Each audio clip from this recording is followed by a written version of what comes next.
All right, ladies and gents, we are live again today. Ugh, it has been a rough day, rough morning. Hard to get started. Definitely shouldn't have slept in bed last night, but that's okay. We're here. We're back at it. So, we're going to be playing some last Epoch today. Maybe some Mecha Breaker.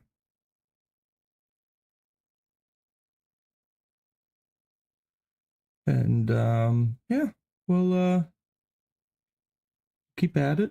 Post the links to all my where I'm streaming, which is everywhere.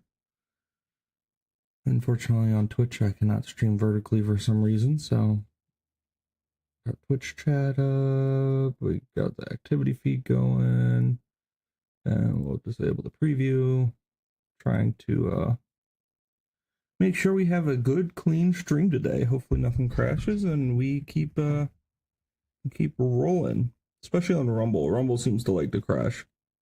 No idea why. But yeah, a lot's been going on with this the shooting that happened in Minneapolis at that Catholic school. A lot of lefties are turning down the power of prayer, and as Christians, we believe there's a magnificent amount of power in prayer. So they're really just trying to throw God into the dirt as much as they can, and I'm here to say no, they're wrong. Prayer is usually the only thing that we can do that makes a difference in the world, it seems, and yeah, so don't stop praying for those families. Don't stop praying for everyone's well-being, a release from chaos and a release from the darkness that the world is trying to bring upon everybody. Because you can see it, especially as a Christian, you can see what people are trying to do and how dark they're trying to make the world. And without the light of God and Jesus, there's no relief. There's no relief, and that's why people get so lost in themselves and so lost in chaos and then can't find their way out because they've thrown God out of the picture completely. Um, and that's how you know and how we can find light and how we can find forgiveness, especially when all these evil deeds are being done and we're called to forgive. And you know what? I think that's the biggest thing we can do as Christians is forgive those that trespass against us. It's hard, difficult. It's definitely not easy. And I'm not saying you don't defend yourself or you just stand there and take it, but there's a lot of dark things happening in this world, and we are going to dive into them as we can. Specifically, I want to dive into the politicians complaining about everybody offering prayers when they're trying to take away our rights and our freedoms as people of the United States, which I'm completely against. There's things that I'm against as a Christian, but understand on the political side, and we really shouldn't construe the two. Um, I mean, yes, we should have Christian values, but if we're living in a free country where people are allowed to have free ideas, we should let them express those ideas and counter them with logic. Logic and honestly, philosophy. We should be willing to talk, not fight.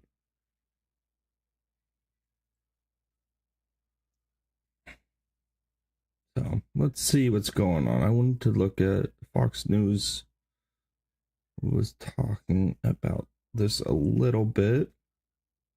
I know everybody loves Fox, huh? This is live from them. Let's see.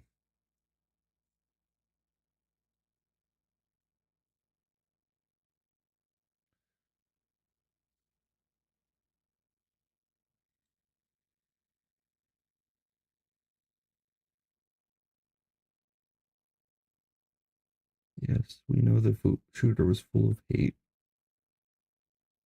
There's more here.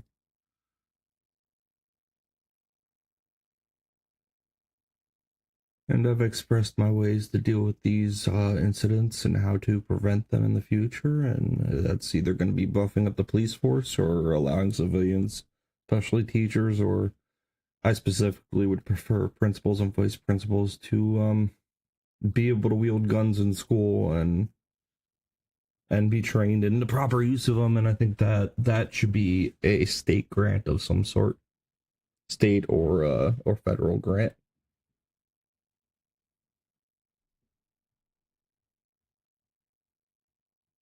I don't think banning the weapons is truly the American way, and I think what these Democrats are trying to do is horrific. Uh, Especially when you can't stop bad people from getting guns themselves. Why keep them out of the hands of the civilians that could potentially stop it? Oh, they recovered a body from Gaza. Oh no. Mm,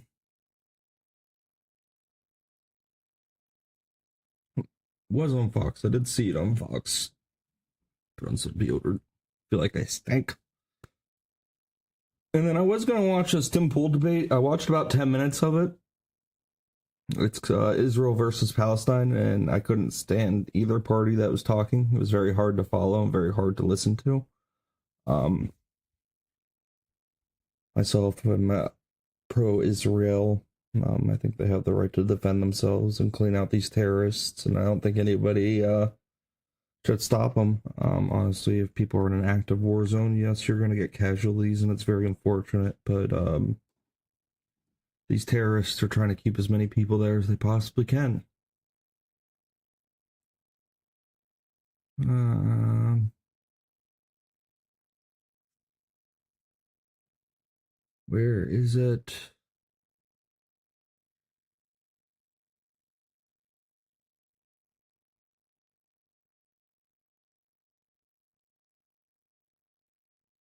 Huh?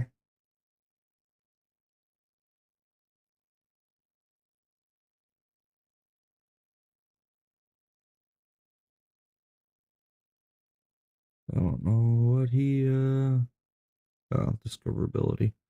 Oh yeah, you gotta make yourself stand out somehow. I feel like I should hopefully have a small group of people following that like at least hearing my voice, you know? I don't I'm just doing this to do this because I like would like people to talk to and have conversations with, and sometimes I just need to vocalize what's going on in my head, you know? Not really about streaming or making money or anything like that. I mean, all those would be nice, but I can't work, so it's it keeps me busy, and I have to be able to keep busy like this, or else I will go crazy. Oh yeah, there were a bunch of cult leaders in California that were arrested using the name of Christ, of course, which I cannot stand when people do. Europeans do not want Sharia law. I am not seeing this conversation. Not seeing it at all. Banned from Twitch. Yeah, poor Tectone got banned from Twitch.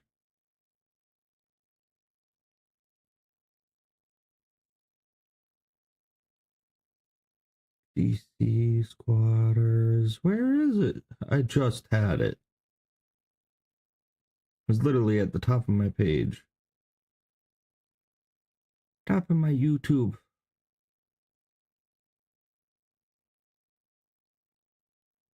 We can see what the Storybox has to say. I enjoy his content. Yeah, I'm not.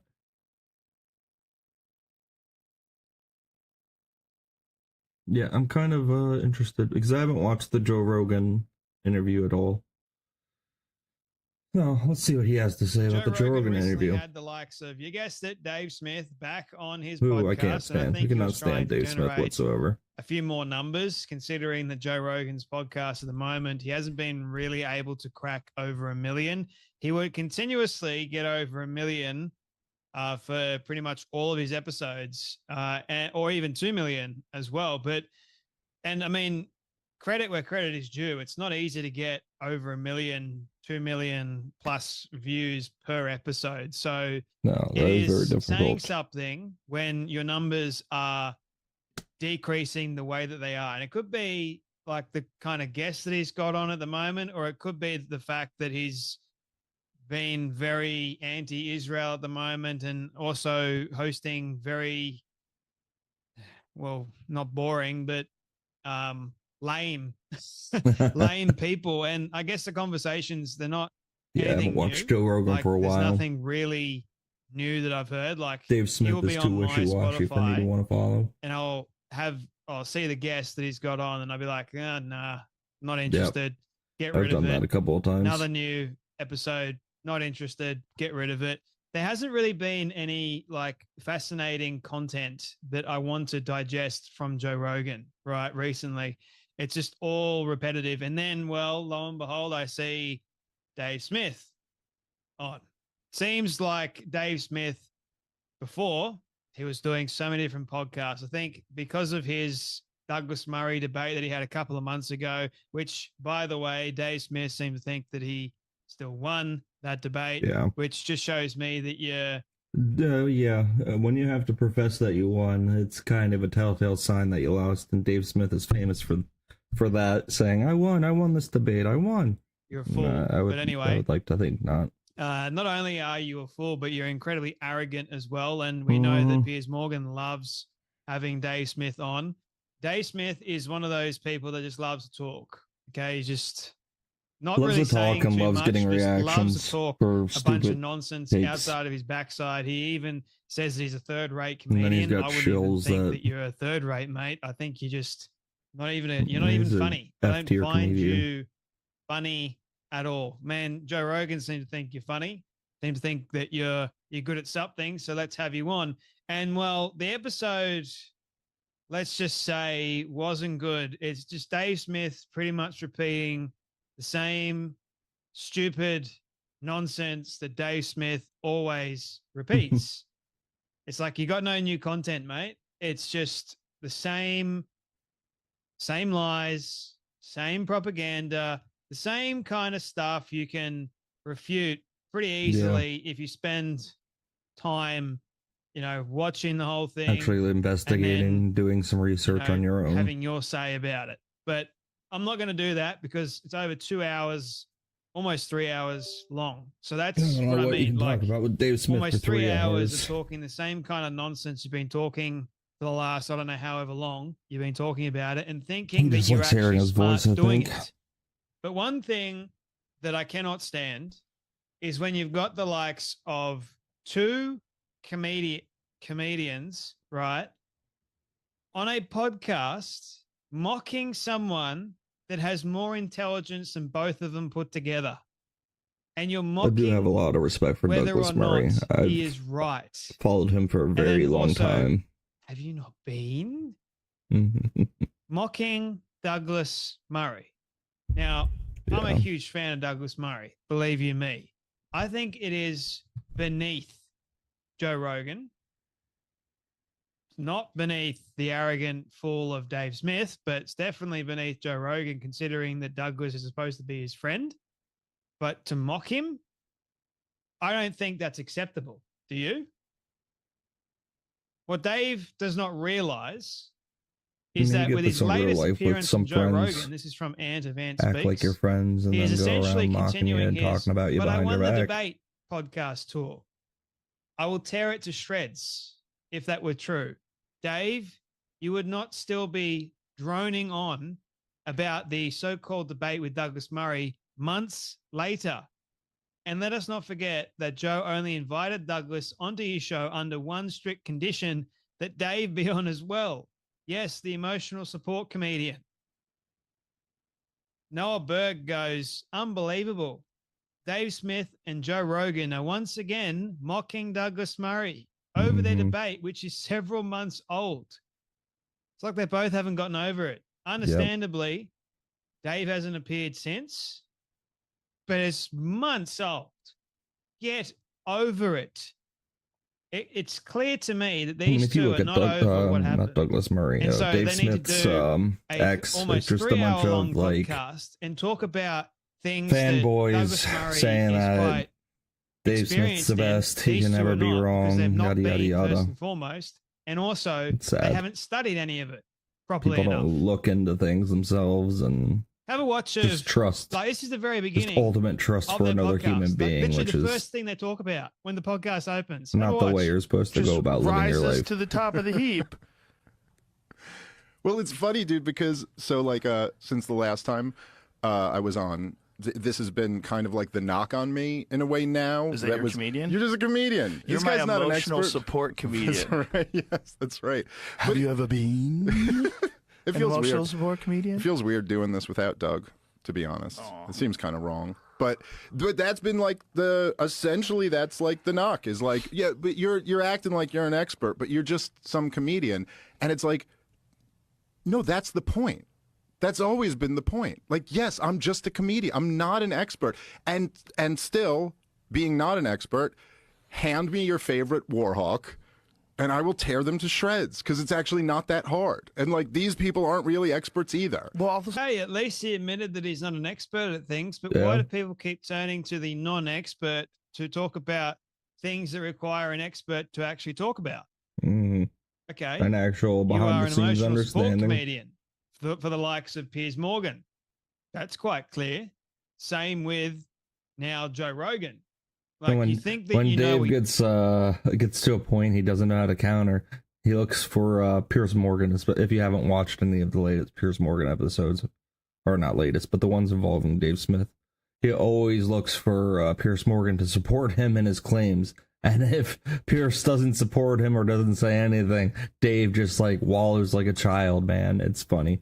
It's funny to watch sometimes. But you don't. And the other point is you're leading people astray.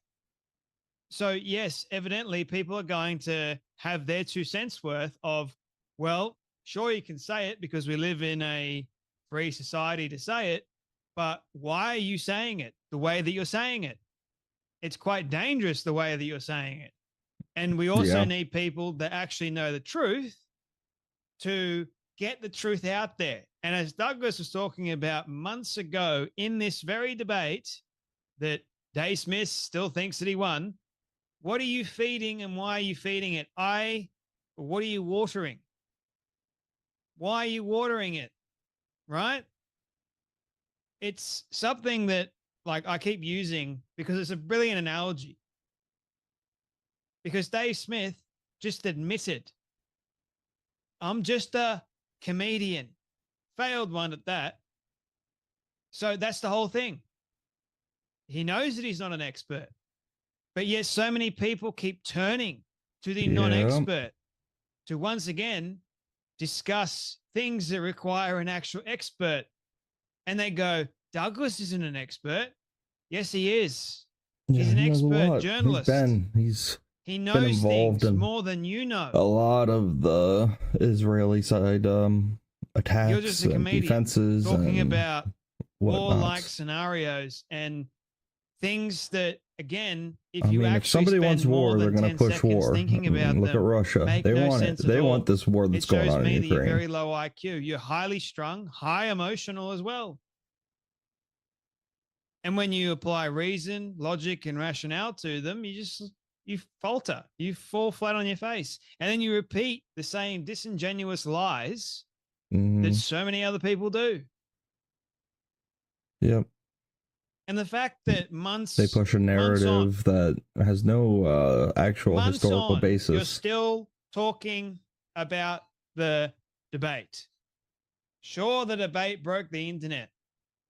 And we're talking about it for weeks, months. But it's done. Sure, it got you even more popular than he should have actually been. Yeah.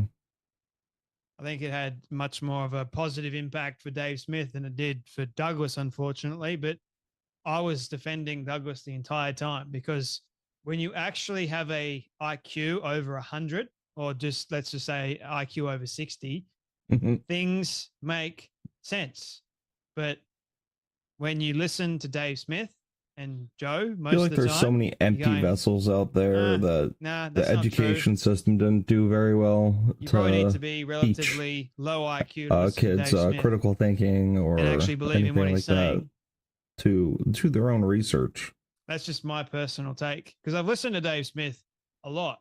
Like, that was the whole thing in school. Research, find valuable facts and find real facts of people that are credible, and you need to have credible facts. Now it's like Wikipedia is king. We weren't allowed to use Wikipedia at all in high school. It's kind of funny how things have switched a lot in what, 10 years. Yeah, I mean, I guess I was in school in 2000. Oh, it's over 10 years. Geez. 15 years. Almost 16. 16 years. I don't find him smart. He repeats the same tropes I've heard dingbat people. I call them that. It's just a nice way of saying stupid.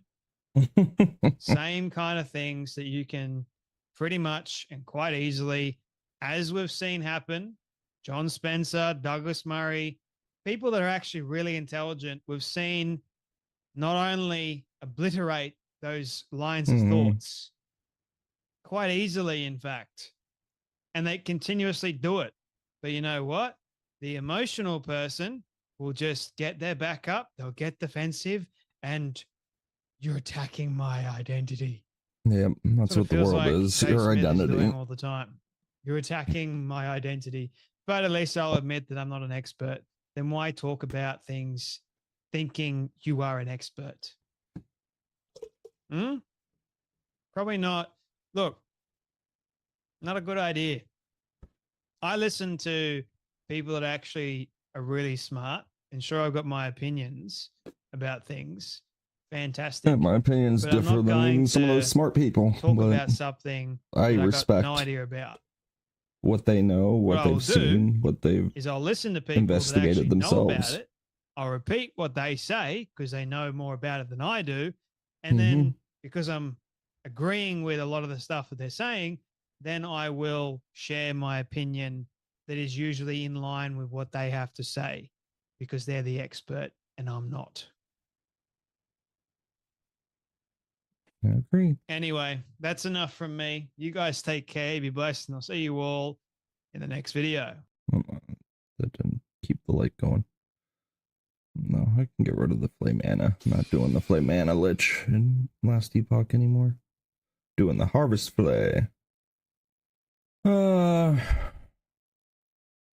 an easy way to tell that Dave Smith is not smart. He's not funny. Funny people are smart. Joe is also not funny and therefore not smart. I think they admit that. I saw the hateful, arrogant dude. Just tired of the arrogant haters who claim to be Christians. I thought Rogan was arguing the Bible, and regardless if he's not biblically smart enough. I'll see the biggest threats to the West, and it's not Israel. Yeah, I mean, Joe's Joe Rogan. He's got a lot of valid questions. And hopefully people can answer those questions for him. Whether or not he takes it upon himself to look into the Bible or the historicity of the church or anything like that, that's up to him. Can't force it upon him. Alright, let's see. I wanted to watch one more video and then we'll get into Last Epoch if everybody's cool with that.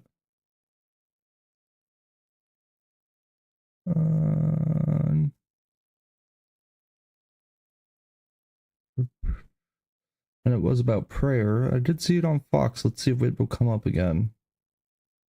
I might have to type in prayer, but then my stream will come up on YouTube. I just don't like hearing myself talk.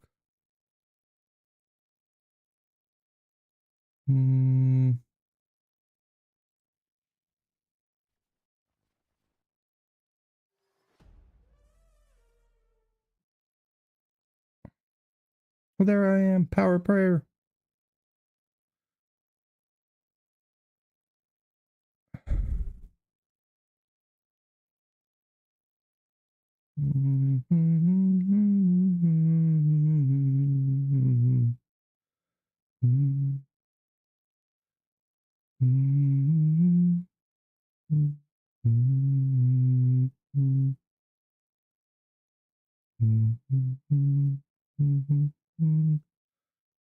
That's his news. Oh, did it update? Not guilty, not guilty, anti-Israel. There's a lot of crazy stuff happening over in the UK right now, too, with immigration reform and stuff like that.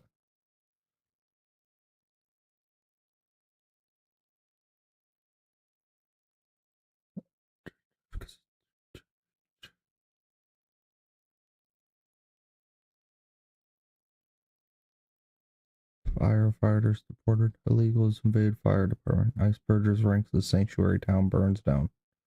Huh. The Fox.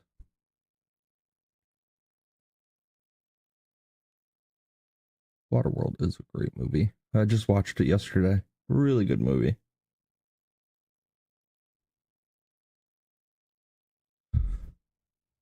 Love Waterworld. Remember watching it on TV all the time. Be on like FX or the Sci-Fi Channel. Love the Sci-Fi Channel. Always had some good stuff. Stargate used to be on the Sci-Fi Channel. And there's Stargate Atlantis. I don't know that they've made any new Stargates though.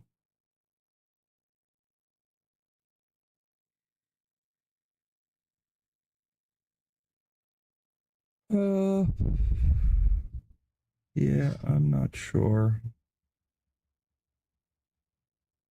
Nigeria, 3 million believers under siege as calls for U.S. intervention mount.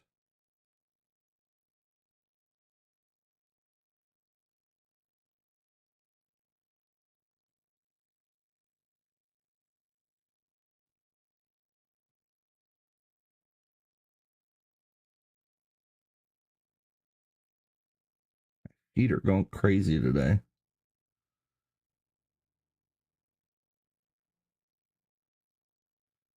If you don't know, I was in a car accident 3 years ago. I basically crushed both my feet. I'm still dealing with issues from that. I crushed my right knee, which shattered my tibial plateau, the place where my kneecap sits. So I have issues with my right knee. And then I shattered my left ankle. And I also broke my right wrist, which I'm dealing with as well. Which is why I don't really play video games as much as I would like, because I end up having really bad pains in my right wrist if I play too many video games. Specifically FPS. If I play any like shooters, those snappy motions can get to me sometimes. And then I have to take long breaks, and I don't like doing that. But it's kind of nice streaming because I can just go back and forth between watching videos, even though I can't always comprehend them. So I also smashed my head when I did that. I was in that accident as well. EU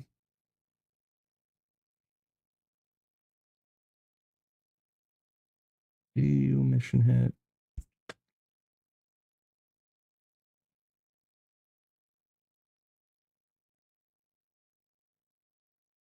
I feel like we just keep scrolling and seeing the same thing. Yeah, like this is the 5th time I've seen this video and this and that.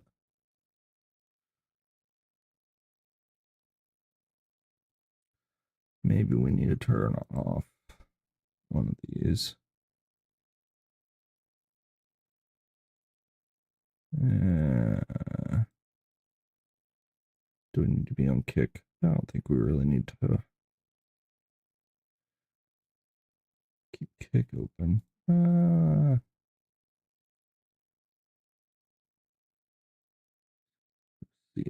See if it gets any better.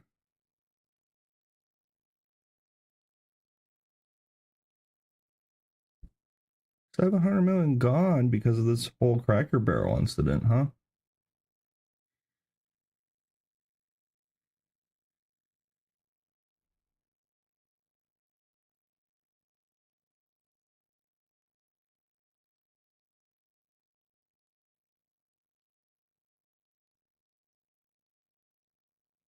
Oh no. Should we watch this? David Wood and Al Zoot. Has anybody heard of Al Zoot? Let's check it out.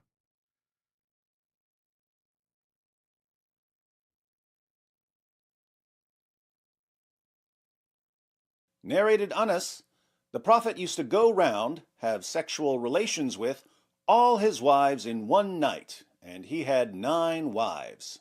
This is about Muhammad. Sahih al-Bukhari 52:15. Narrated Anas bin Malik, the Prophet used to pass by, have sexual relation with all his wives in one night, and at that time he had 9 wives. By the way, check out the chapter heading. Whoever had sexual intercourse in the boiling, sweaty Arabian desert with all his wives and then took one bath only. Ugh. Brother, ugh. Try not to imagine the smell by the time he climbed on top of wife number 9. Sahih al-Bukhari 268. Narrated Qatada, Anas bin Malik said, the Prophet used to visit all his wives in a round during the day and night, and they were 11 in number. I asked Anas, had the Prophet the strength for it? Anas replied, we used to say that the Prophet was given the strength of 30 men. And Sa'id said, on the authority of Qatada, that Anas had told him about 9 wives only, not 11. Muhammad's followers used to say that he was given the strength, the sexual strength, of 30 men. Dun, dun, That's an oddly specific number, isn't it? The Prophet was given the strength of 30 men. An average man has no problem having sex with his wife some night. If a healthy man had 2 or 3 wives, I don't see why he couldn't have sex with 2 or 3 wives in a single evening. So why didn't Muhammad's followers say that he was given the strength of 3 or 4 men? Why 30 specifically? Fortunately for us, modern historical and anthropological researchers have solved this mystery. We now know how Muhammad received the strength of 30, count 'em, 30 men. Inspiring Philosophy sent me so many studies on this topic, I'd need the strength of 30 men just to share the highlights with you. But there's one study from psychologist Bruce Rhind that provides quite the overview, so I'll quote a few relevant excerpts. Let me go ahead and say, as we begin, you have no clue how common relationships between grown men and adolescent boys were in the ancient and medieval periods. You may have heard some things about ancient Greece, but this was all over the place. Africa, the Middle East, Southeast Asia, the Americas. Everyone seemed to have something going on with adolescent boys. Even after the spread of Islam, for instance, this continued for centuries in the Muslim world.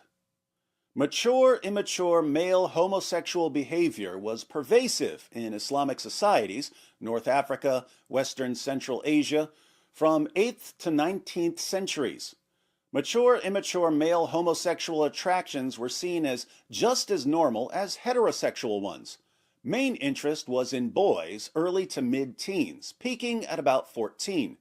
The appeal vanished with a beard, about 16, 17. Adult men were scorned if they were passive partners. Manly behavior was to be active. Partners' gender did not matter. Staggering amounts of love poetry show an obsession with boyish beauty, seen as comparable to women's. Poets attracted to boys constitute a who's who.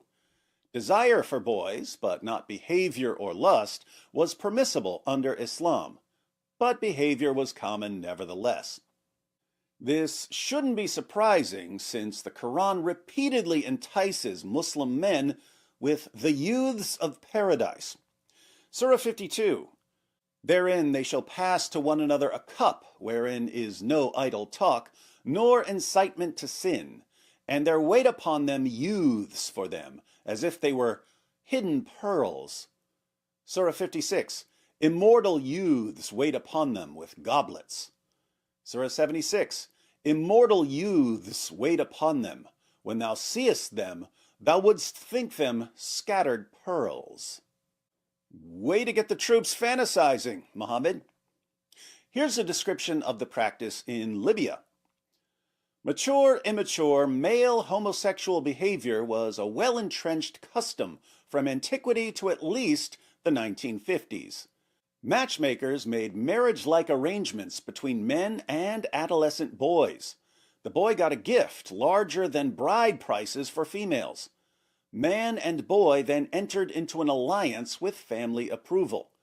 Prominent men lent each other their sons for sex. Love affairs and jealousies over boys were common.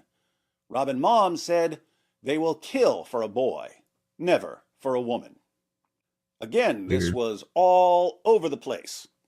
But we know a bit more about how some ancient cultures, in Melanesia and New Guinea for instance, thought these relationships played an extremely important role in the development of boys into men.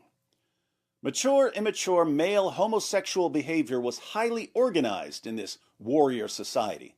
Homosexual intercourse was believed essential to boys' physical and spiritual development. It supposedly transferred male power to them, implanting this in their penises, the seat of male power. The belief was that insemination grew the boys into men. At 11 or 12, a boy's father chose for him an older male to inseminate him for months or years. Some boys chose their own inseminator. Insemination was thought essential for growth. Between ages 10 and 14, boys entered a men's house after a ceremony declaring them deceased, i.e., death of childhood. They were newly born through the powerful medicine of older males' semen. Each boy acquired an adoptive father, an older male who was his mentor and regularly inseminated him, which was believed necessary to make him strong. Males lived in sex-segregated men's houses from a young age. Mature, immature male homosexual activity was pervasive. A certain kind of insemination was seen as crucial for boys' development. It began in male initiations for boys ranging in age from 7 to 14. Semen was viewed necessary for growth to be a strong warrior. So, they believed that virility and manliness could be injected into a boy by a man. There were some very strange, very disturbing ideas circulating in the ancient world. And in the 7th century, cultures were interacting and colliding. I don't even know how you could read that. Muhammad, before he declared himself a prophet of Allah, was a caravan trader. He spent years having discussions with Caravan various trader, people or was he and he had a tendency to robber? believe what people told him. The ear. Even much later, long after he started preaching Islam, he was known as the ear. It's in the Quran, Surah 9, verse 61. And among them are those who torment the prophet and say he is an ear. What did they mean when they called him an ear? Ibn Ishaq gives the historical background.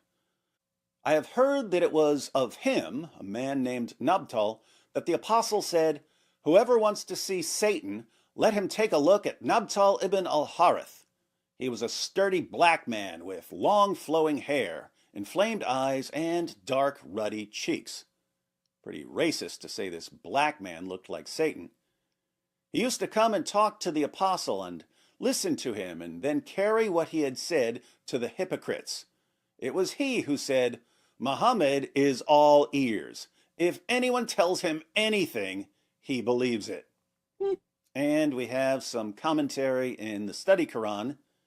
He is an ear is an idiomatic expression used as an insult to imply that the prophet was easily swayed by what he heard and had no resolve. Being called an ear, Al-Razi explains, is like calling a spy an eye. The accusation was that the prophet was gullible, accepting whatever he heard. According to some, there were those around the prophet who said, "We say what we wish, then we swear to him, and he believes us." So, Muhammad was known for being gullible and believing whatever people told him. This explains why he spread so many silly claims. He said that Adam was 90 feet tall, 60 cubits. He said that if a fly falls into your drink, you should dunk the fly in the drink, because one of the wings has the disease, but the other wing has the cure for the disease. He told his followers to drink camel urine as medicine. This stuff is endless in the Muslim sources. Where did this nonsense come from? Disgusting. Muhammad apparently just believed whatever people told him, so they called him the ear. But Muhammad had an interesting way of taking practices that were geared towards children and applying them to adults. For example, in Muhammad's time, people thought that if a woman breastfeeds a child she's not related to, the child becomes related to her. The breast milk makes the child a relative. Muhammad shocked his followers by claiming that this works even with a grown man. A grown man can absorb a woman's breast milk and become her son. Sunan an-Nasai 33:21. This is the chapter of breastfeeding an adult. And we read, Zainab bint Abi Salama said, I heard Aisha, the wife of the Prophet, say, Sahla bint Suhail, a woman, came to the Messenger of Allah and said, O Messenger of Allah, I see displeasure in the face of Abu Hudayfa, her husband, when Salim enters upon me. Salim was a grown man. Her husband, Abu Hudayfa, didn't like a grown man being around his wife because he was worried that they might commit adultery. The Messenger of Allah said, breastfeed him. She said, he has a beard. He said, breastfeed him, and that will take away the displeasure in the face of Abu Hudayfa. She said, by Allah, I never saw that on the face of Abu Hudayfa after that. She breastfed a grown man with a beard, and this made the man her son. So her husband was no longer worried about his wife committing adultery with the young man because she had put her breasts in the young man's mouth. By absorbing her breast milk, he was transformed into her son. What else can a grown man absorb? Imagine a man who's known as the ear, hearing about men injecting their manliness and virility into boys. Keep in mind, this man believes that practices that people usually apply to children also work with adults, as with breastfeeding. Suppose this man wants to become the most virile, masculine, potent man on the planet. How would he go about that? Good question. He would assemble a team of men known for their sexual prowess. And in Muhammad's time, the men who were most famous for their sexual prowess were the men of Al-Zut. Historian Raymond Ibrahim explains how Al-Zut are described in the Muslim sources.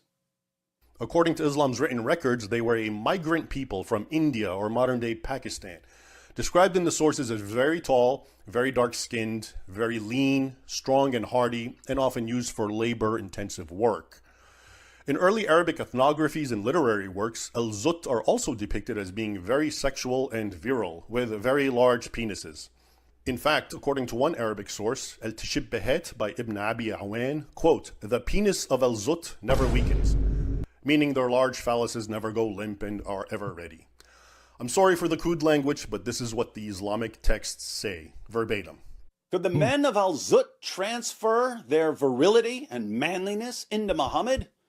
Let's find out by reading a now infamous hadith from Musnad Ahmed. Abdullah ibn Masud related, the Messenger of Allah sent for me, so we set out until I reached such and such a place, and he traced a line for me and told me, stay between the two edges of this. Don't go outside of it. If you go outside of it, it's over for you. Muhammad knew that Abdullah wasn't man enough to endure the men of Al-Zut. Abdullah said, and so I stayed there. Then the Messenger of Allah went off a stone's throw away, or a little farther, or something like that. Then he, Abdullah, mentioned a group of male members, Hanin, i.e. men, who looked like Zut people. Affan narrated, or something like what Affan said, Allah willing, they didn't have any clothes on. You don't say. and I didn't see their genitals, and they were tall and scrawny. He, Abdullah, said, and they came and started to ride the messenger of Allah, and the prophet of Allah began to recite to them. And they started to move closer and lean around me and get in my way, and I became intensely terrified of them, so I sat down, or something like that. He sat down, or something like protecting the part of him they were after. And when the morning light broke, they began to go away, or something like that. Then the messenger of Allah came back exhausted and in pain, I'll bet, or practically in pain, from how they had ridden him. He said, "Indeed, I am exhausted," or something like that. Then the messenger of Allah put his head in my lap, or something like that. And the men came with tall white garments on, but the messenger of Allah had fallen asleep. And I became more intensely terrified of them than I was the first time. The men of Al-Zut rode Muhammad all night long. From then on, his followers could boast that he was given the strength of 30 men. 30 men of Al-Zut gathered in the desert and injected their masculinity into the Prophet of Islam, making him the most powerful man in the world. Of course, the effects might wear off after a while. Sometimes Muhammad would need to top off the tank, so to speak. That's when his companion Dihya al-Kalbi would come to the rescue. As Muhammad's companion Hudhaifa said, the people used to enter upon the Prophet whenever they wanted. The Prophet then prohibited them from entering upon him while he was in meeting with Dihya al-Kalbi. Muhammad didn't want anyone disturbing him when he was in one of his private meetings with Dihya al-Kalbi, who, by the way, was the hottest young stud in all of Arabia. Hudhaifa continues, "One day I came to the Prophet for some matter, hoping to meet him alone. When I arrived at the door, I looked and found a curtain covering the door. I raised it and was about to enter. That's what we are accustomed to do. Then I saw Dihya sitting beside the Prophet, who was sleeping, and his head was on the lap of Dihya. When I saw that, I left." What did Muhammad do after his rough night with the men of Al-Zut? He put his head on Abdullah's lap and passed out. What did he do after a meeting with Dihya al-Kalbi? He put his head on Dihya's lap and passed out. Later, Muhammad told his followers that when they see him with Dihya al-Kalbi, it's actually the angel Gabriel. Sure, it's the angel Gabriel, conveniently disguised as Dihya al-Kalbi. And Dihya was always sure I wonder if to there's leave any his actual calling records card. of this Dihya Sahih guy Bukhari, 232. around, Narrated other Aisha, than like I used to wash the semen off the Quran. clothes of the Prophet, and even then I used to notice one or more spots on them. Aisha would wash the semen off his clothes. She would scratch it from his garment. She would scrape it off with her hand.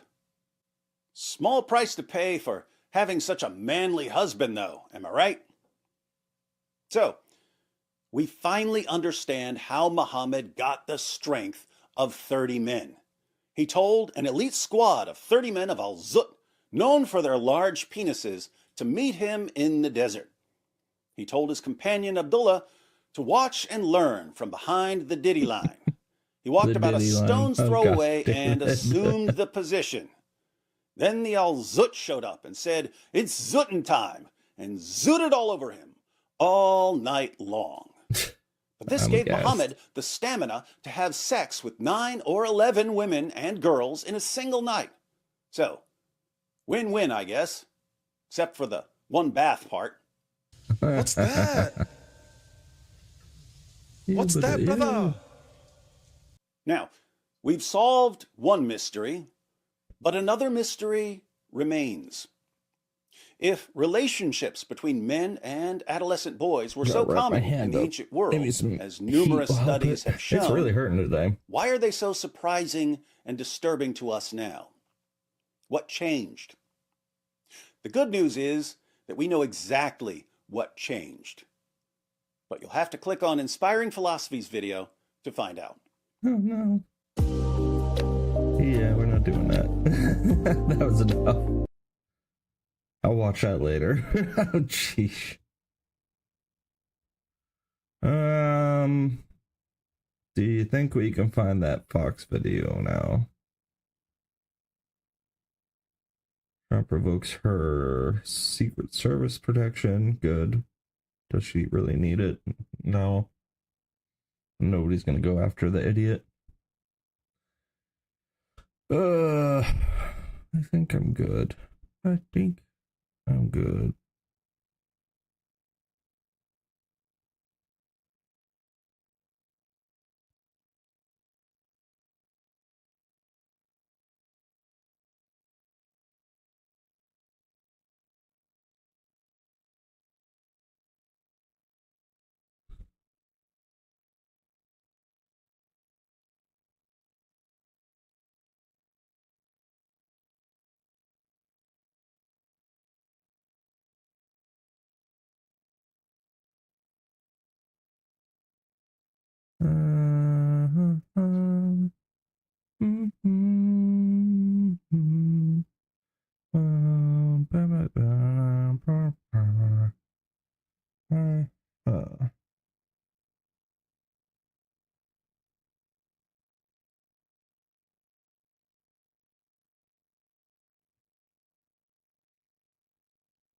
Give it one more scroll. Rev says this. Ooh, let's see. Let's see why his song crashes out. Might have to move my cameras. We'll see. Hey, what's up, guys? Rev here. So today's going to be one of those videos that might make you lose some faith in humanity given the subject matter we're going to be going over. But there is something very disturbing going on here.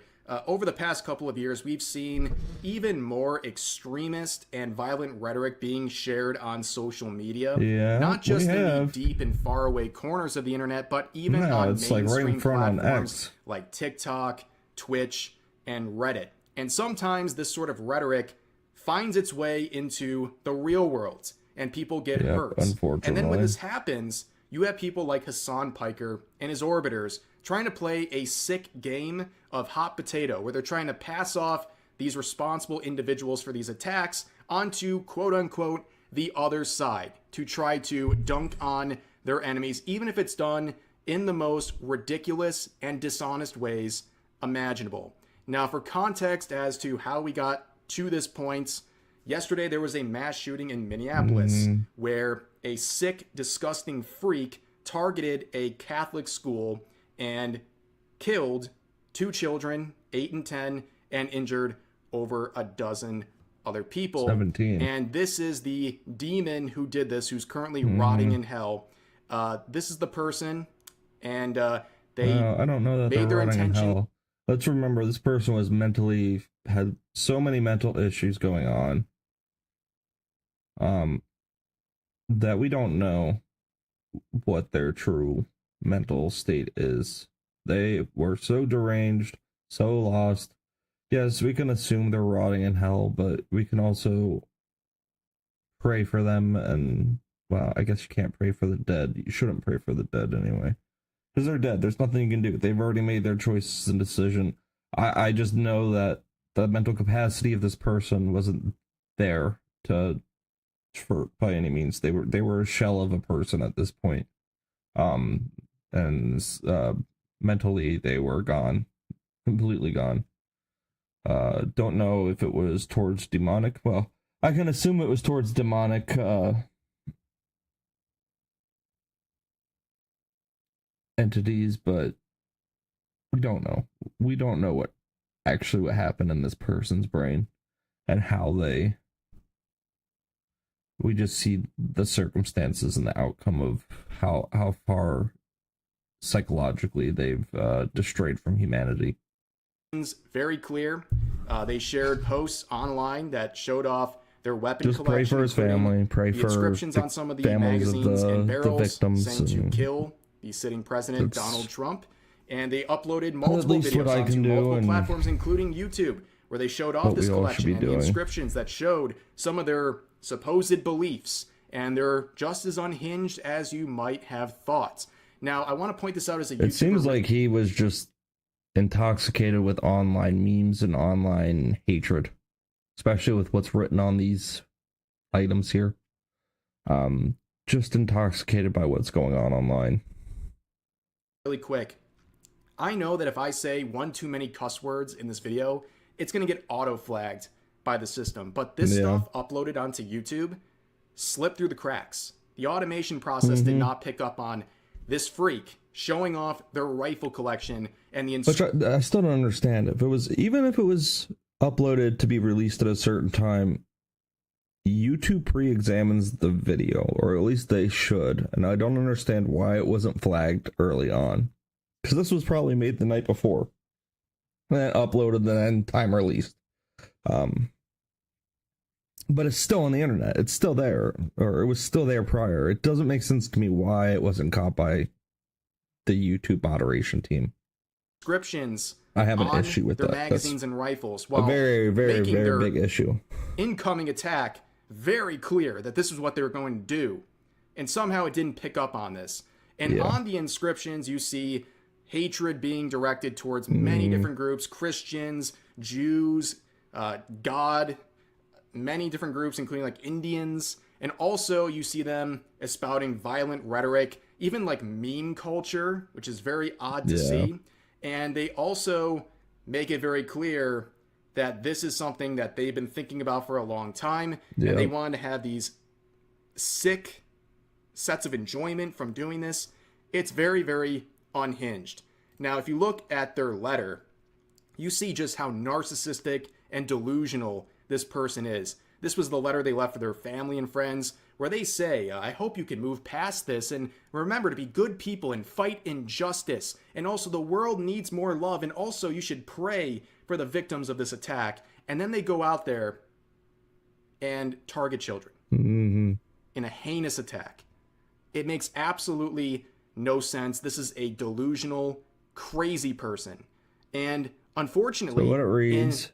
F that, I want to go out on my own means. Unfortunately, due to my depression, anger, and twisted mind, I want to fulfill a final act that has been in the back of my head for years. You all are what kept me going, which is disgusting if we're looking at some of the posts and conversations that were had online encouraging this act. I find no more interest in anything material. I have only an interest in my mission and love for my family. If I didn't have such an amazing group of people around me, which are those that were encouraging him to do this act, I would have been gone much sooner. I just want to escape from this world, escape from the constant bills, crappy jobs, crappy people, and injustice of America. I'm done with this. I will not bow. I will be selfish and leave you to pick up the pieces. It's my fault. Blame me, but please move on. Whether you accept my apologies or not, I hope you all can move past this and continue your lives. Remember to be good people. Which he wasn't at this end point. Now more than ever. The world needs more love, even if you don't get it in return. Please find hope, find love, and stand up to injustice.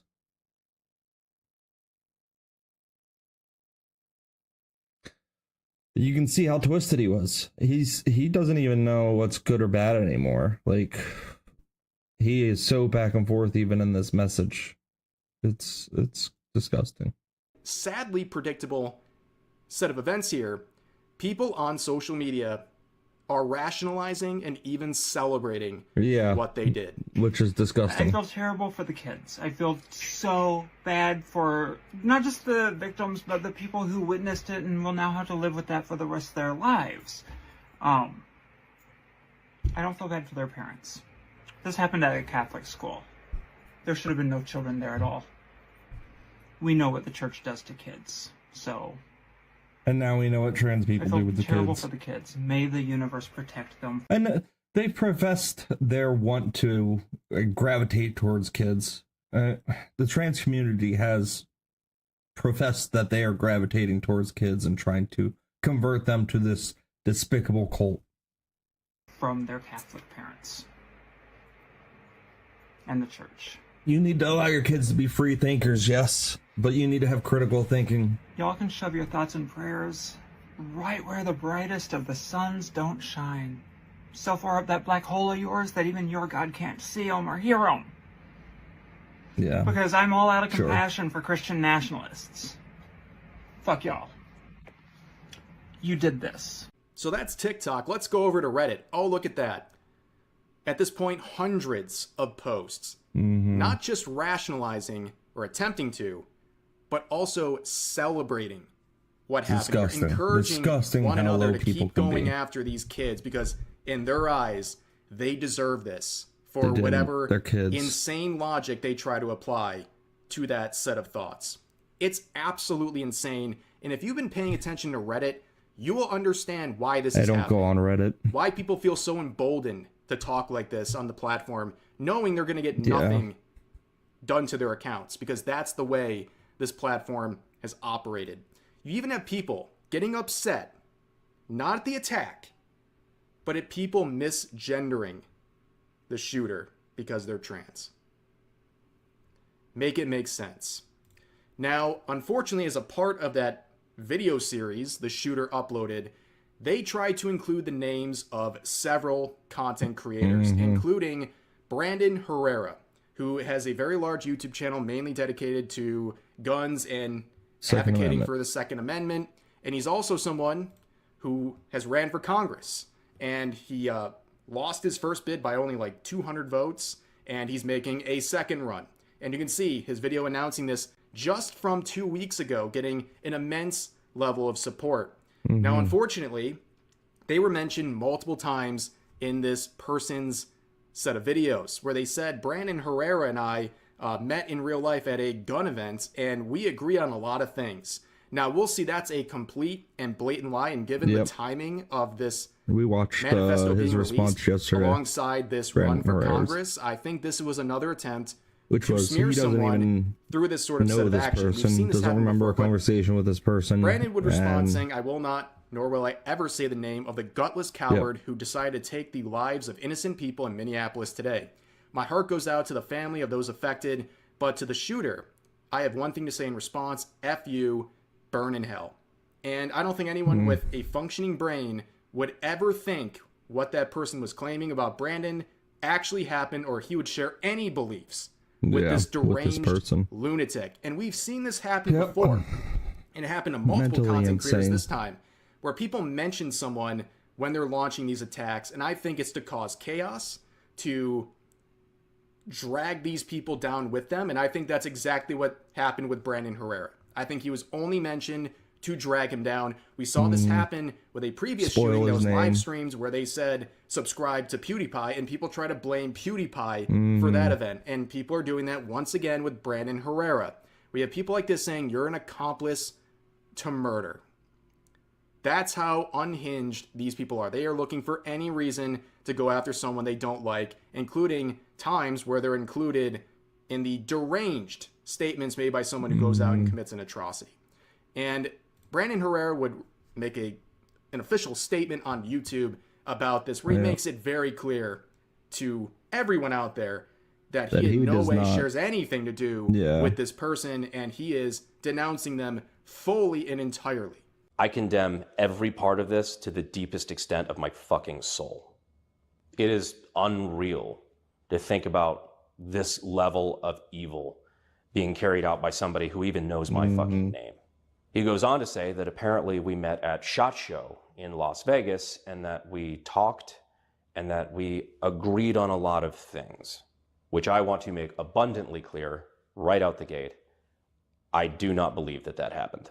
Now, if you're unfamiliar, SHOT Show is one of the biggest weapons conventions in the world. It's industry only. It's not something the average person can really go to. But I can legitimately put my hand on a Bible and say, I have zero recollection of ever meeting this creep. I asked my friends who were also there, and they had no recollection of him.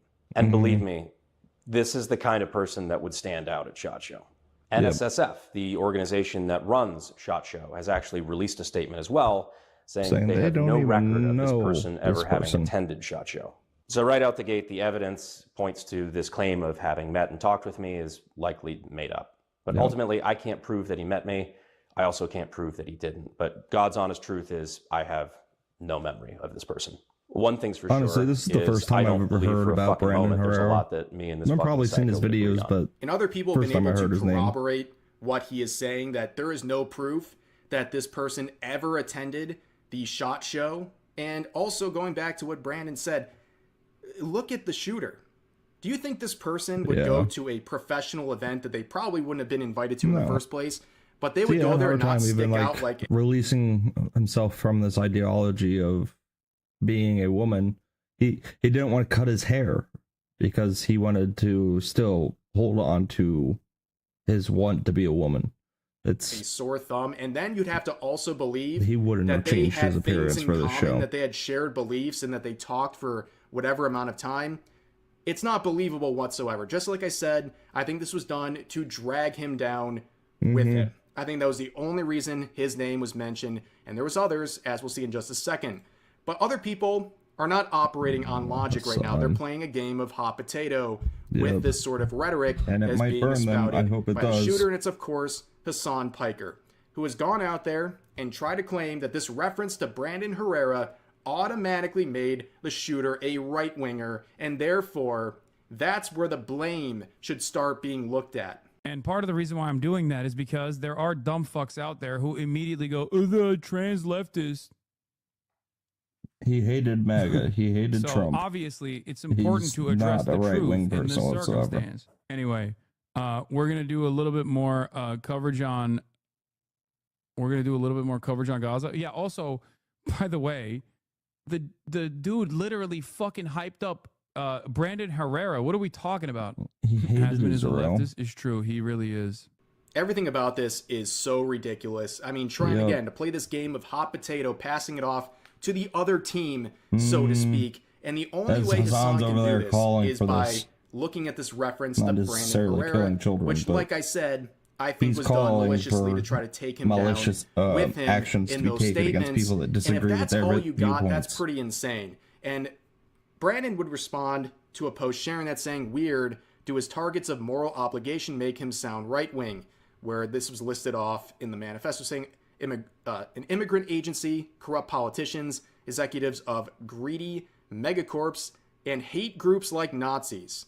Yeah, nothing that Hassan is saying lines up whatsoever, and also his logic Hassan's an is idiot. ridiculous. Because you look at things he's posted, advocating for violence against sitting U.S. officials, Yep. and couple that with the fact that he's using Brandon Herrera as the sole reason to label this guy as right-wing.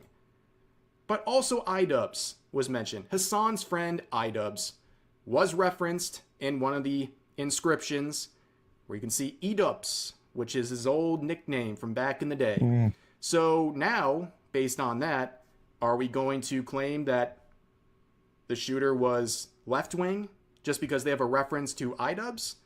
None of this makes sense. It's extremely reckless, and it's an attempt to get an own on the other side. Yeah. It's so pathetic and transparent. But of course, nothing in the world can happen without Hassan Piker thinking about Asmongold. And Yeah, he would so make true. a statement using one of his chatters as the source, and then respond to that chatter who claimed Asmon said the shooter was a leftist. Asman is saying their left is? Ugh.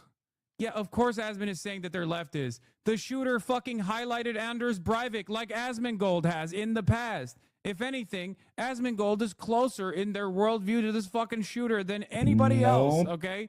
Of course he's going to say it's a leftist.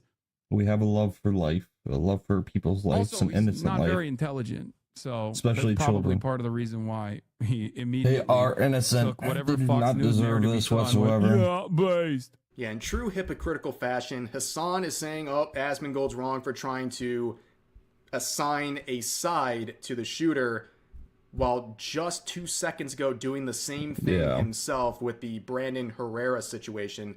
But anyways, he's basing all of this on what a chatter claims.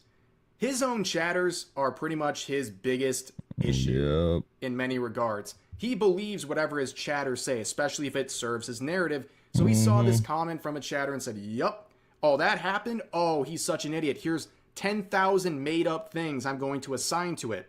When in reality, he didn't say anything about the shooter being leftist. In fact, his only comments regarding this is this reply to a related post saying, one of the biggest problems right now is the normalization of political violence in response to disagreement. Wouldn't Hassan know Correct. about that?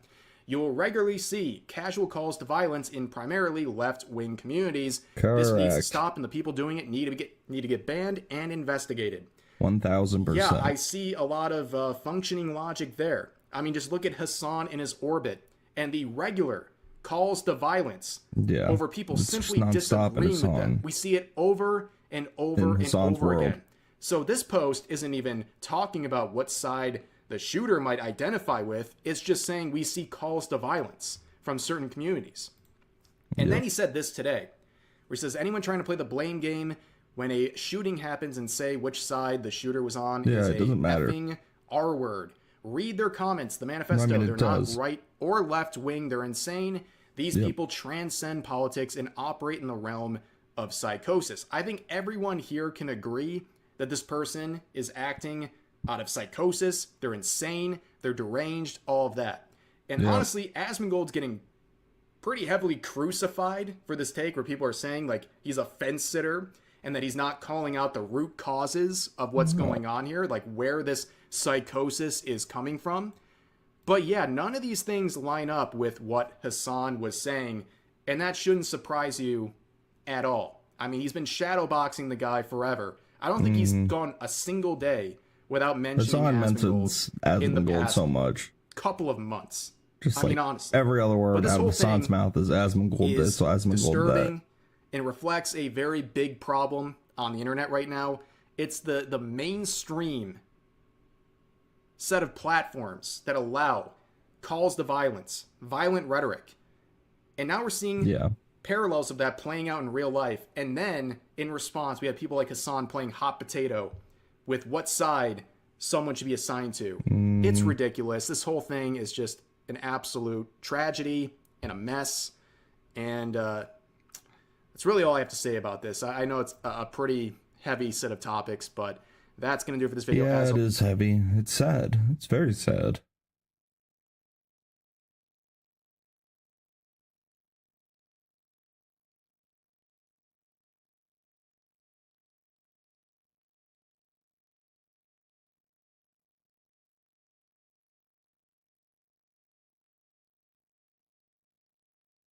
Minnesota school shooter appeared to hate all of us. Within Israel's war, hostages recovered. UN livid after visas revoked.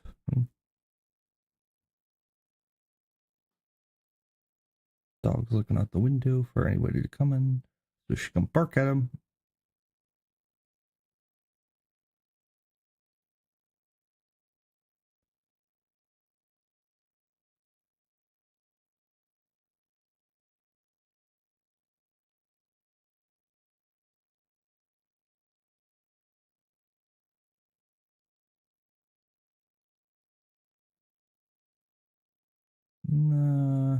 Lot going on in London. Oh, it's Destiny done now.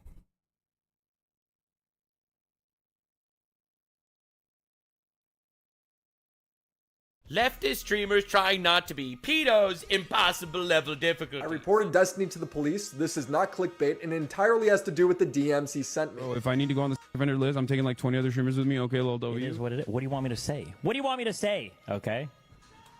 Sometimes it happens.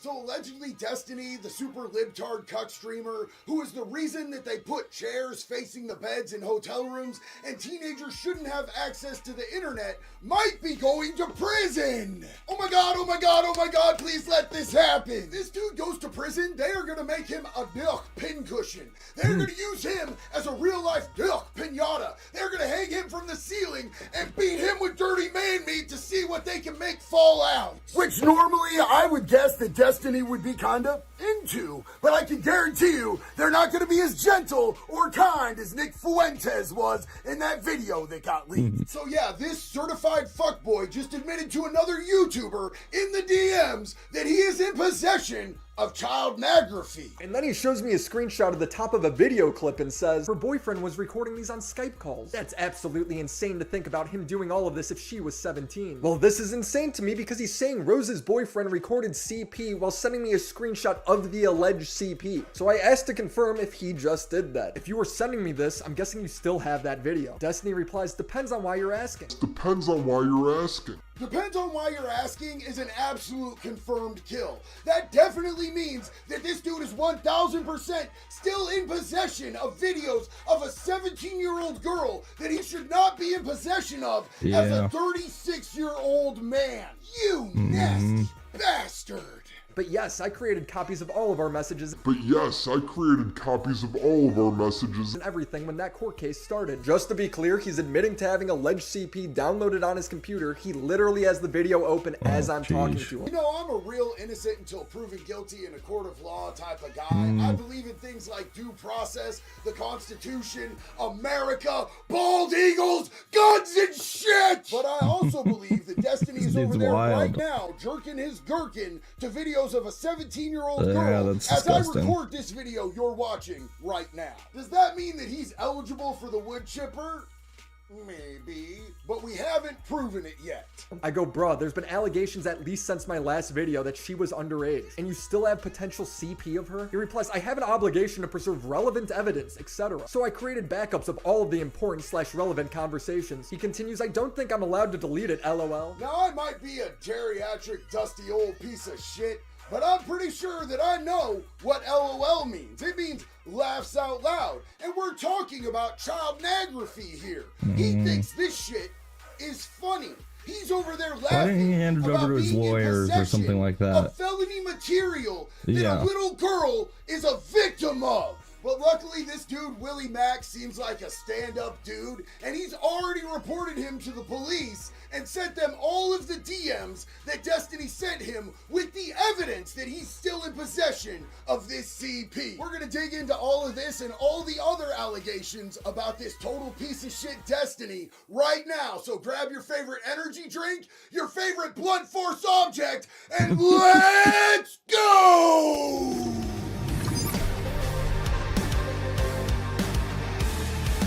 Fume. I'm glad you asked. Fume is an award-winning flavored air device. What is a flavored air device? The new movement. Flavored air is quickly becoming the leading alternative to vaping and smoking, and at the forefront of it all, Fume!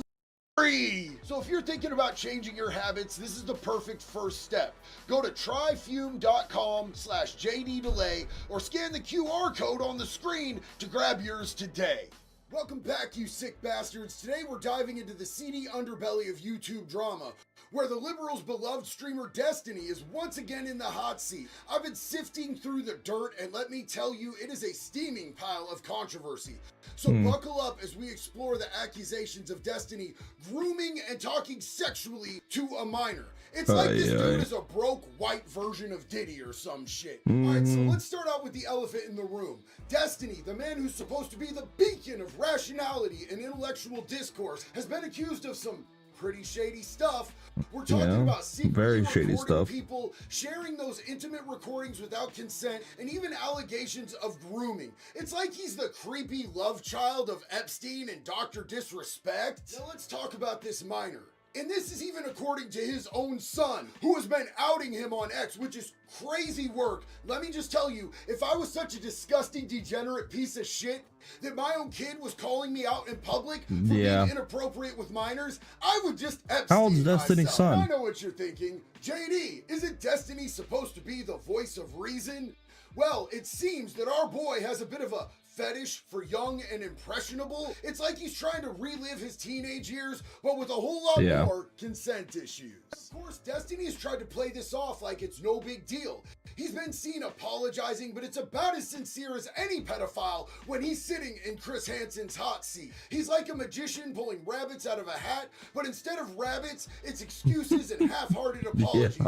Oh, I'm sorry. Did I make you uncomfortable talking to you as a minor about all of my weird foot and cum fetishes? Well, listen here, you nasty bastard. That apology's just not gonna cut it. As far as I'm concerned, you can come apologize to my wood chipper. Now, I'm sure that we're gonna get a lot of haters in the comments because for some reason, this absolute joke of a human being has a pretty loyal fan base. Yeah, they're like very a bunch loyal. of cultists, kind of like Jared Leto's 15-year-old girls that he took out to that island and made wear white robes. Yeah, white dudes on islands are just a sketchy thing these days. I don't fucking trust them. Leave Destiny alone. He's just misunderstood. Yeah, misunderstood by anyone with an IQ higher than their shoe size or the age of his victim. Like, literally, Yeah. how much of a disgusting, fucked off creature do you have to be a liberal and still be taking shots from Hamas Diddy Piker? Bro, if I need to go on the vendor list, I'm taking like 20 other streamers with me. Okay, little W. Wait, first of all, this is exactly what I'm talking about. This statement is so insane.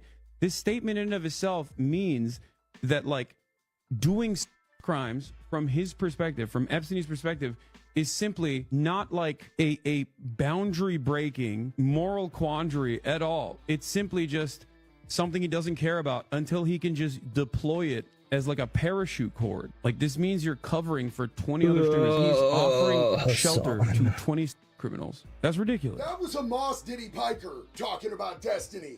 And that absolute maggot defends terrorist groups who traffic children sexually, people that hate Endorses this country. them. That He doesn't dude right just there hates this country. talk about he it. can't defend He his endorses bloody them Destiny and right now. endorses And the as much hate as they I spread. despise agreeing with Hassan Diddy Piker about literally anything because of how much of an absolute fuck mullet of a human being that he is, Yep. he is definitely not wrong about this. If Destiny knows about 20 other streamers who are actual sexual predators, Yeah, and he's he not needs to exposing release that he is prior. complicit in all of their sexual predatory crimes. He needs and now we need to an Epstein come list, a forward Diddy with that list, immediately. and a Destiny list. And like I Yep. alluded to before, even his own son is outing him on X right now. His son is 15 years old. Okay. And he knows that his dad is going for chicks that are only a couple years older than him. How disgusting of a feeling does that have to be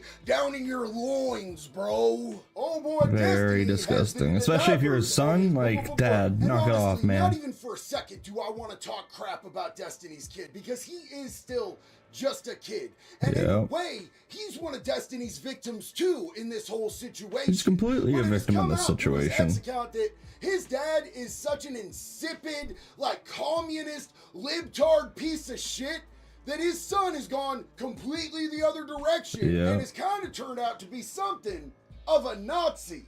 How bad does your dad have to be for you to turn out to be a fucking Nazi, bro? Yeah. Hopefully that kid can get some sheesh. counseling and wash all Yeah. that nasty daddy issues off of him. And besides the He's child to talk to pornography somebody for issues sure. that are going on with Destiny right now that he's been reported to the police for, one of the more disturbing elements of this situation with his long-standing history of problematic behavior when it comes to minors is the conversations that Yeah, he was Destiny's been having in with trouble them for in the quite a bit. DMs about his Or at least in court weird-ass for quite a bit of fetishes stuff. that include feet and baby gravy. Like, he wants nut on his feet and he wants to lick people. I don't even want to get into all this, don't man. get It gives into me it. the whole heebies and the goddamn Yeah. jeebies. I'm not here to kink shame this weird motherfucker, though.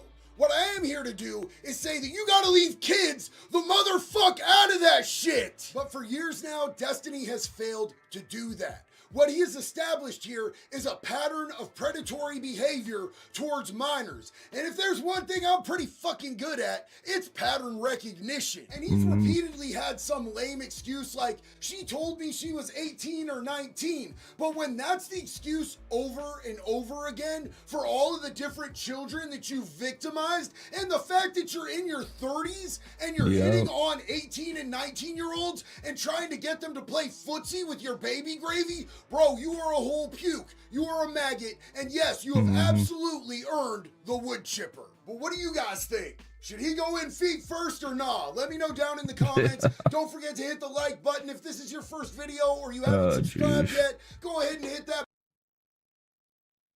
Oh, Destiny. Disgusting.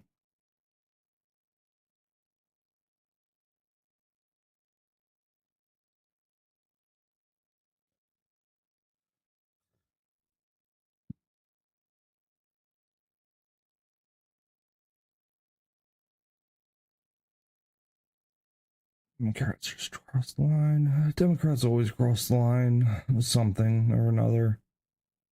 Whether it be Trump, whether it be sexual identity.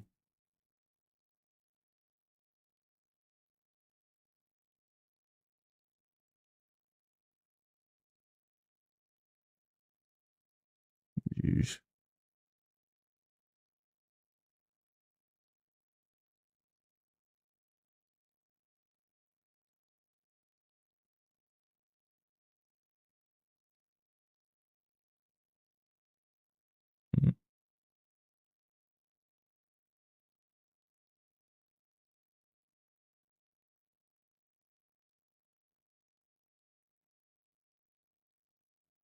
Boomers don't understand it. Yeah.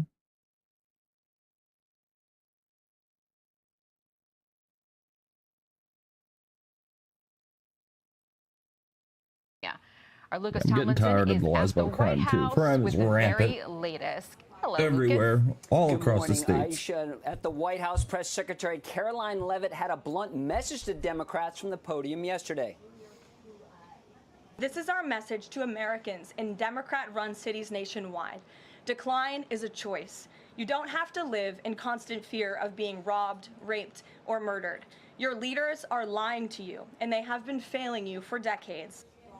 Here in the nation's capital, Aisha, crime has been reduced after those reinforcements were calling to hit the streets. Here's the latest numbers. Over 1,300 arrests have been made. This whole defund the police thing isn't working out too well, is it, Dems? 5 missing children rescued. Over 130 illegal weapons Fund have been them, give them seized. As of date, training. 50 homeless encampments have been cleared. Do better President Trump evaluations firing on off them. a late-night post. Checkups. Quote, A lot of checkups on police. They carjacking deal with a lot of in DC is stuff. down 87%. All other They see a lot of categories things crime that are us normal likewise people down don't see. massively since I got involved. DC will soon be a crime-free zone in only 14 days, far faster than scheduled. Thank you for your attention to this matter. And as you mentioned, California Governor Gavin Newsom wants suppression teams, though not the National Guard, called in. He thinks these teams have already had luck in some cities around the state with crime problems. Here's Newsom explaining it yesterday. Crime's an issue, and we want to tackle it, and we continue to do more in that space. No, And we you want announced more and crime. highlighted some of the expansion. What is not contradictory, respectfully, is that we're doing it in partnership with our local communities.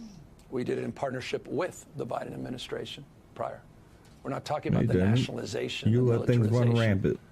of the Guard and militarizing the United States cities. Now, as far as the Newsom, what a National Guard joke. hitting the streets of What a Chicago, joke. President Trump in a post yesterday just said, stay tuned. Aisha? Okay, Lucas Tomlinson at the White House for us. Lucas, thank you. Well, Chicago's crime crisis has hit close to home for our Fox News political analyst, Gianno Caldwell. In 2022, Gianno's 18-year-old brother, Christian, was shot and killed in Chicago. And in a recent opinion piece, Gianno urges Trump to deploy the National Guard to that city immediately.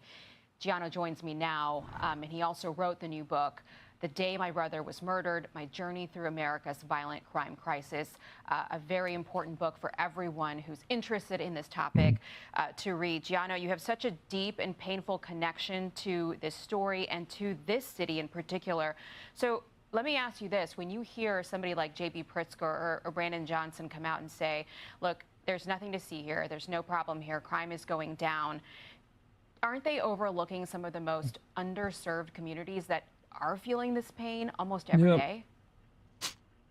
I mean, they're intentionally lying about what the realities are in the city of Chicago. I remember the White House Chicago's just mentioned horribly almost crime-ridden. 150,000 crimes Almost as committed bad as Philly by me. just this year alone. Well, That's worse than insane. Philly by me. What we're seeing But now, Philly's is pretty Democrats, nasty whether it be lately. locally, J.B. Pritzker or Mayor Brandon Johnson or Gavin Newsom, locally or nationally, are in a tailspin. The lies that they have been telling the American people are not capitulating to.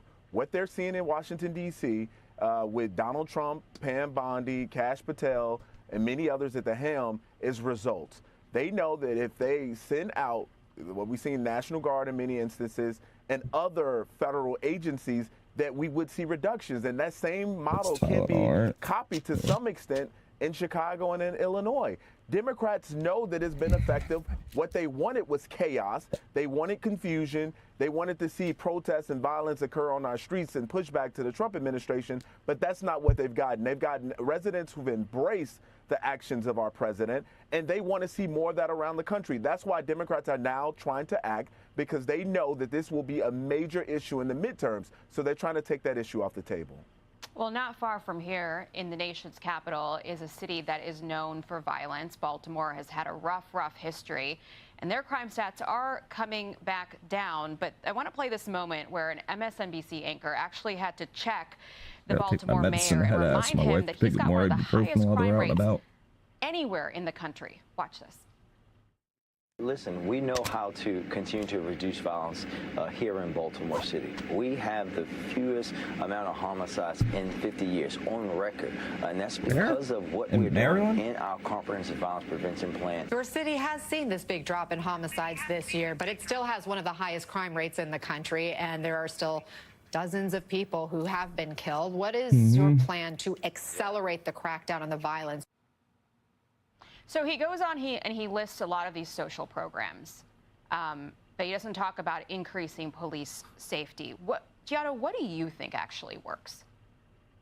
Police presence. Well, you know what? Kimberly Klacik, as we know, she ran for Congress. She had that very popular ad walking in her heels through Baltimore, showing the blight and the crime that exists there. She did a very good job highlighting the national crisis, or rather the crisis that exists in Baltimore. Yes, you need to increase police presence. You need to hire more police, but you also need to unhandcuff the police, which is what a lot of Democrat mayors have been doing. They don't allow their police to operate. Obviously, we want safety and protection. We don't want to have civil liberties violated or anything like that, but it's time to get tough on crime. We've had enough of this passive policy that has been pushed nationally in the name of criminal justice reform when it's in fact been justice for the criminal. It is time out for that. President Trump is showing how you get it done, and this should be a model that should be copied in many of the states. He's offered to partner with these places. Maybe they say, oh, we don't want you to have But they full don't want to control. work with Well, him. You can partner because the people are demanding it, especially in people are places like sick of it. Chicago,